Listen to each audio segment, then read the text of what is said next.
This movie tells a story about Aquaman, who balances his duties as king and as a member of the Justice League. On the other hand, Black Manta is on the hunt for the technology to help rebuild his armor, and Orm plots to escape his prison.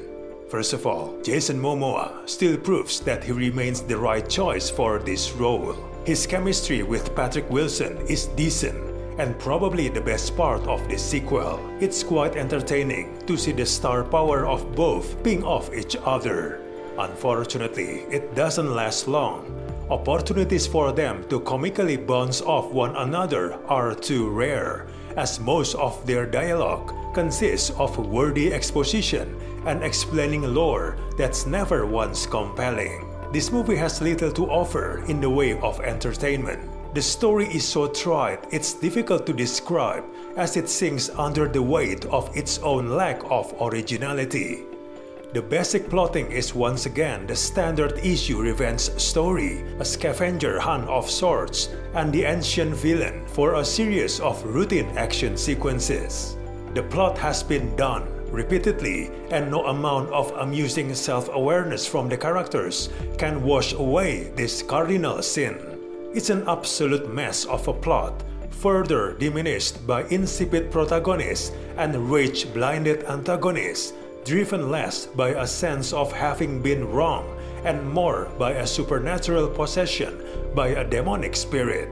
The movie delivers cheap storytelling shortcut after cheap storytelling shortcut through awkward voiceover, airlifted flashbacks, and shameless character exposition. The script is leading characters through a labyrinth of busy set pieces without substantial stakes or coherent character development. The plot functions solely to move characters between points so they can slam into each other in battle.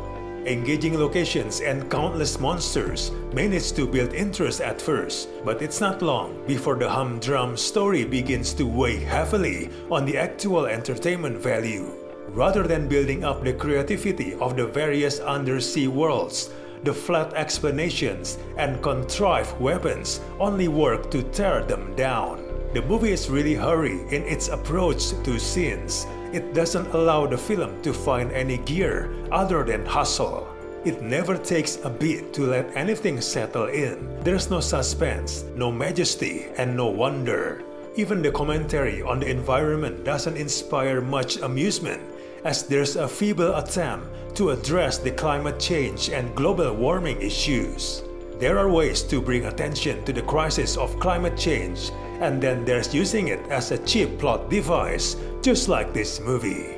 Also detrimental is the overabundance of CGI shots. Virtually all of the scenes involving computer-animated humanoid figures are terribly unconvincing. Overall, it's not worth to watch this in theaters. Just wait on your free TV channel.